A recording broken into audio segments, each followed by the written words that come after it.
Hello বন্ধুরা, আজকে আবার একটি নতুন ভিডিও নিয়ে চলে এলাম।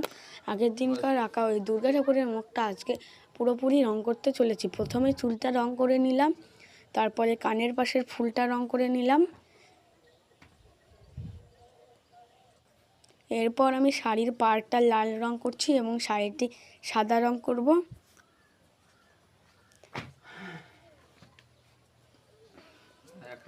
আর এবছর কার কটা জামা হলো কমেন্টে লিখতে ভুলবে না। আর ঠাকুরটি কেমন হলো সেটাও লিখবে। দেখতে পাচ্ছ আমার পাড়টা রং করা হয়ে গেল। এরপর আমি শাড়ির সাদা রংটা স্টার্ট করলাম।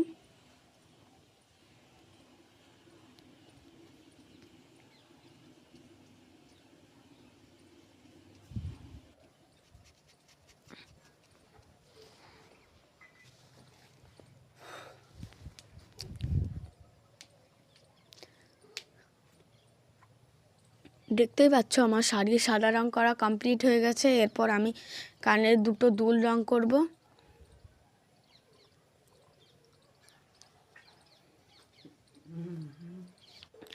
প্রথমে দুল দুটিতে হলুদ কালার দিয়ে তার উপরে হলুদের সঙ্গে কমলা মিক্স করে গোল গোল করে নিচ্ছি। গোল গোল করা শেষ হয়ে গেলে তার উপরে আমি একটু জল দিয়ে ব্লেন্ড করে নেব।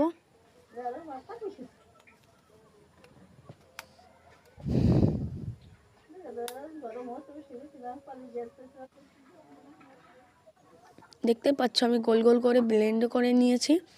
এরপর আমি ব্লাউজটা লাল রং করছি।